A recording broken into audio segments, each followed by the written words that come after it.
question of the morning up on our Facebook page, DJ and PK. The Jazz have 20 games left. What is their record going to be? Hit us up on Facebook or David DJ James on Twitter. PK, we have a whole list of people saying 0-20. Justin, 0-20 would be nice. Michael, hopefully 0-20. That'd be great. Okay, they're not going 0-20.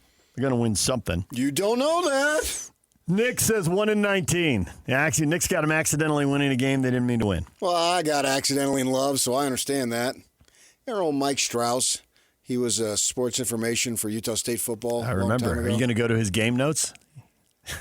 He was back when they had the big 5 huddle. He had come from Oklahoma State. Uh-huh. And the record was 0-10-1. And he said that people would ask him, well, what was the record that year? Yeah. And he would say, 10-1.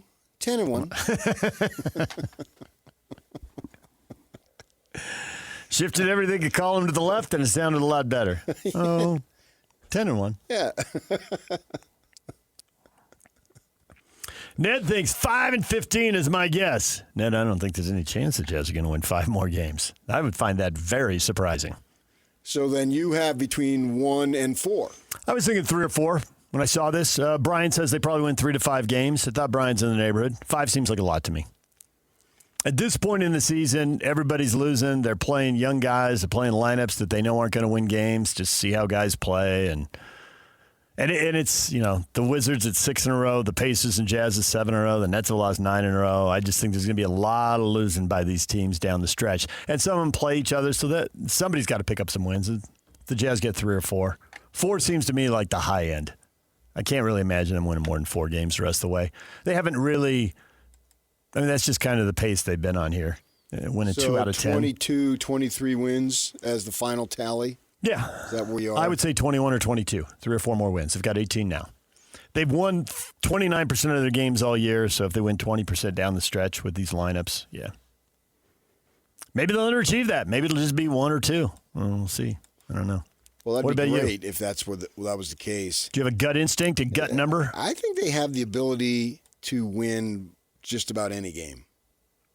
I get why you say that. So but that makes me nervous relative to keeping the pick. They run. I think they're going to keep the pick, and But I think they're I'm going to. still nervous. They're I going was to nervous last night. Yeah, they're going to run I lineups. was nervous against Denver. They're going to run lineups out there, guys.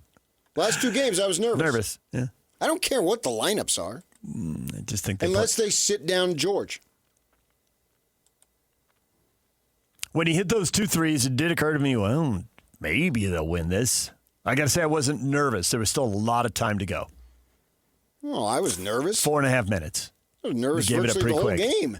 The Collier, actually, when Collier got that bucket in transition and they went up 102-100, I'm like, no, they can't do this. But there's only a minute to go at that point. The other team misses a couple shots, you win the game. What are you going to do? Weren't they up like 100-94? On the 2 Keontae George threes. Yeah, he hit So those 2 at that threes. point, I'm thinking, oh my gosh. He hit one just under the 6-minute mark. I think he hit the other one with like 4:51 or something to go. With the players they had out on the floor, that was clearly a winnable game. As was the prior one against Denver. Clearly. It was They're winnable. in these games. They are in them, and yet they did not win them. Right, but we're looking to the future, not the past. I think 3 or 4. I think you're going to watch some of those games, and you're going to see them pull one out at some point. I think the thought that they're going to lose 27 games in a row to end the season, no, they're not. I understand that. I don't buy that. I think they can pull out, if that's the phrase you want to use, 7 to 8 to 9 of them. If they start that, Keontae's going to sit. He has to. Yeah. He's the only one. If he goes down. Then you believe in their ability to lose at a high clip. Mm-hmm. Yeah. Yeah. But are they going to do that? Doesn't look like they're going to do that. If they have to. I think they will if they have to.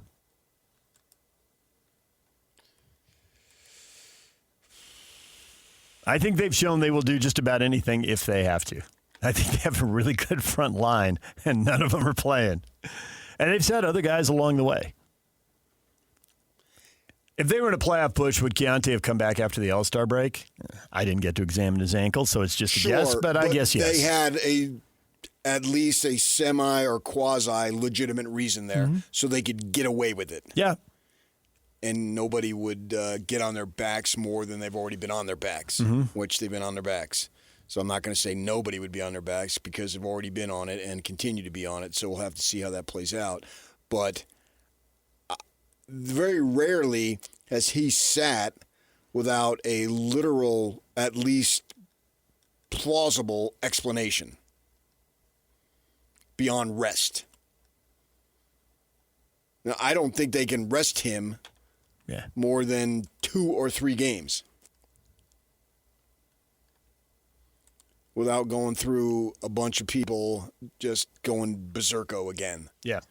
And if he's there with this team, he has the Jimmer green light with the Cougars. He does. He's shown that again and again. Let it fly. Yeah. And he's hit some of them. I mean, he's shot the ball reasonably well. There have been individual shots you could say, wow, that was aggressive. That was optimistic. Yeah, and I think his shooting percentage is a little skewed in that the ball is in his hands, and sometimes he has to take shots that are low percentage, that in a competitive environment with a team striving to make the playoff, he's not going to be doing that. He took a couple of threes against Denver and made one of them that were heat check threes. One, if it had gone in, I would have been hollering and jumping off my couch. That would have been remarkable. And I don't think to your point, I don't think he would have taken that shot in that possession. If Markkanen and Jackson were on the floor, they would have gotten a better shot. Yes. But given who he was on the floor with and where they were in the game, why not?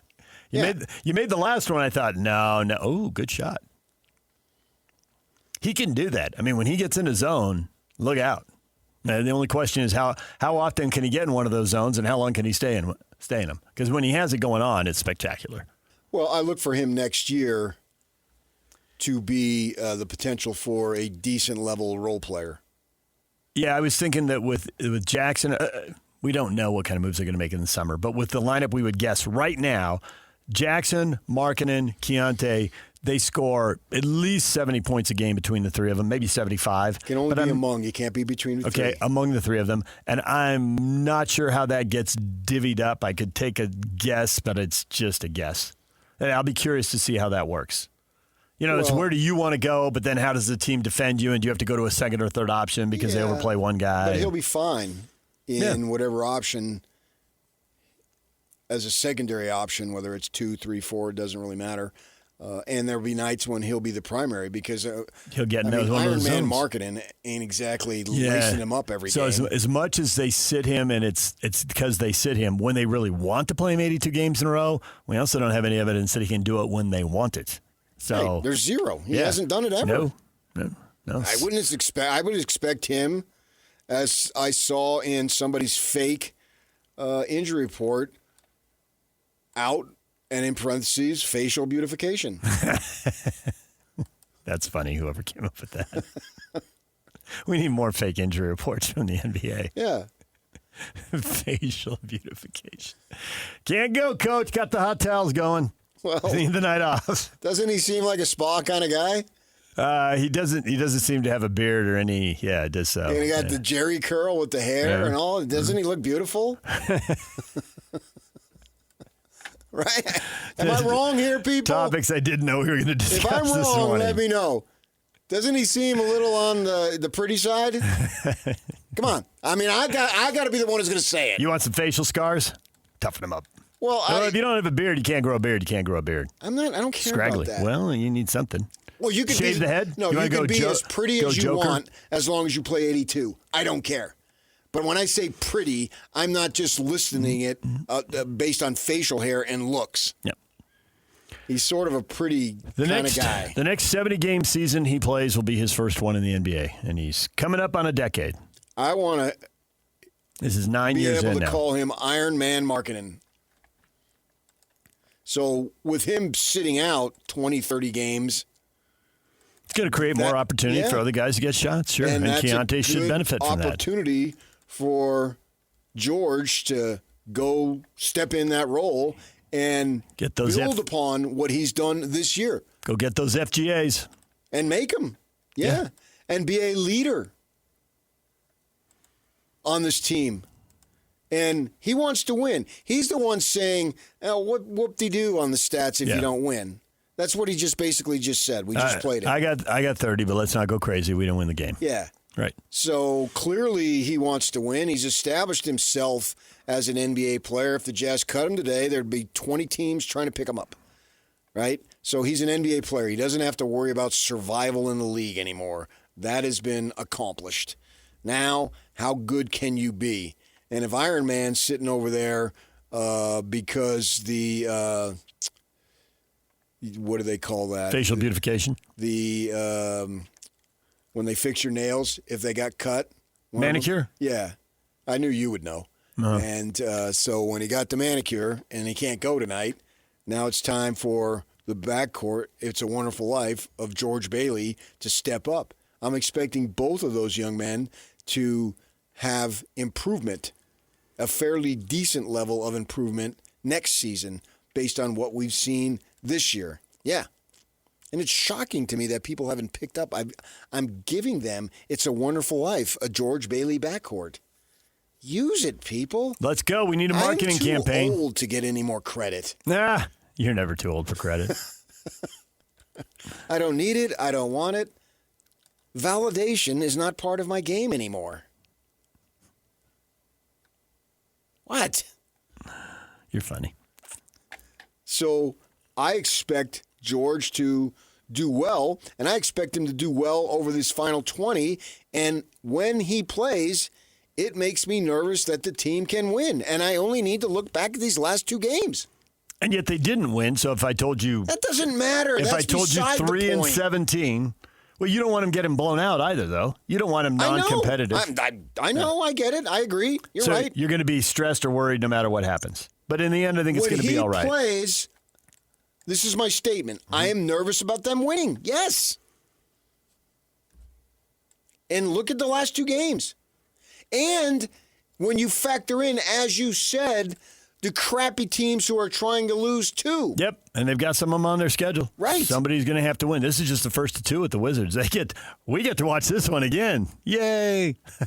I was so stressed about the games against the Pelicans that I went out of town. Nice. You were going either way. That's the reason. So I didn't have to watch them. And yet they found a way to lose those babies. I know, but as the week was All-Star break, I was thinking that's potentially 2 wins. I was hoping Zion, please don't play. Really. We've come this far, it simply cannot happen. I think in this 7-game losing streak, they have had 5 winnable games. And when I thought going into the stretch, I thought 5 of them were winnable. And then ironically, one I thought they'd lose for sure, Denver. Well, Denver's really struggling and playing poorly now, and that ended up being very competitive. And yet, they didn't win it in the end. And my stomach was in knots. Wasted energy, PK. Yeah, but you don't know that at the time. Yeah, it's easy to kinda sit know. back after. You thought that would no. I thought they were going to lose the game.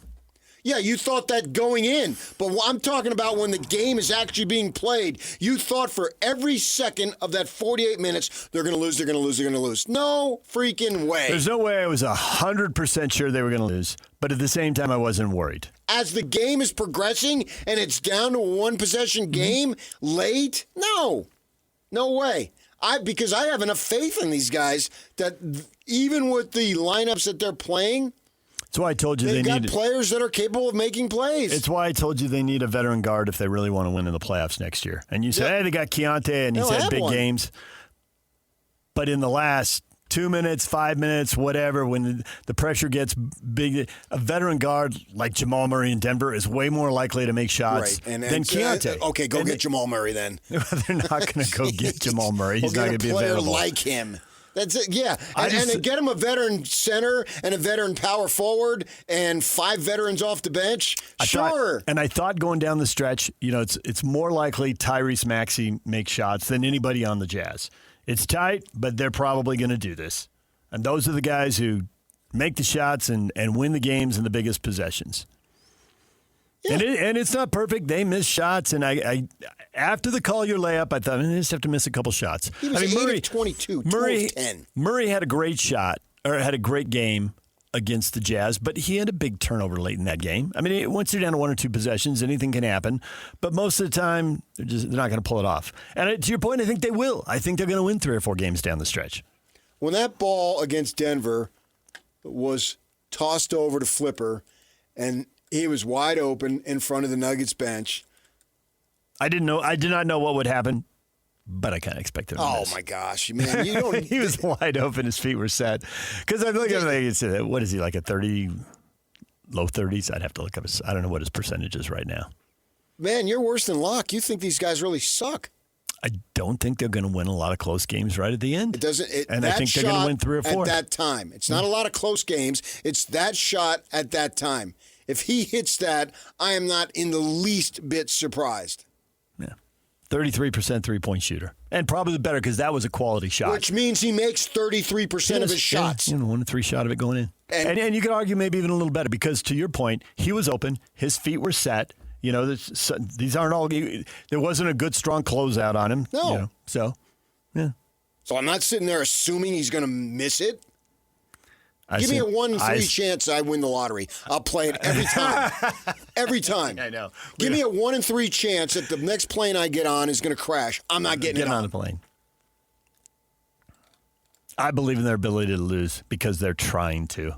Filipowski is not trying to lose. I know, disagree he is not. 100%. He is not, but the organization is, and they're making decisions. But that's over there. But the lineups they put out there. They're not making any decisions. They didn't say, pass it to Flipper because he's going to lose. He's going to miss the shot, and we're going to lose. They're not making any decisions along those lines. I agree with that, and that's why I don't think they're going to go win 20 down the stretch. And that's why I'm telling you, they're going to win 3 or 4 games. It's not about that. I would agree with you, of course. No, okay. You look at odds. You would be so boring to take to the racetrack. Oh, he's 1 to 10. You'll win a dime.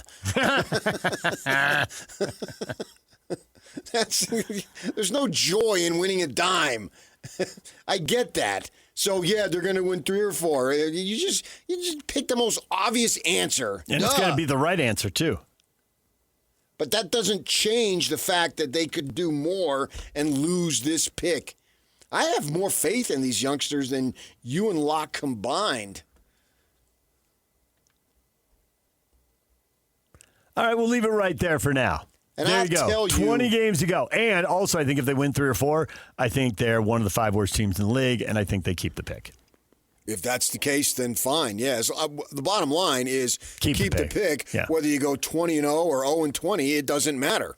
It's all about keeping the freaking spot and see where the balls fall when we get to that time when it's revealed. That's all that matters. The record doesn't matter. We're just talking about assumptions based on winning and losing where they fit. And I was thinking about this. Got to fix the tanking, and I'm going to throw another suggestion. And I is like that this. next? Oh, all right, tanking. If you dare. Tanking suggestion. He'll fix everything. Next, stay with us.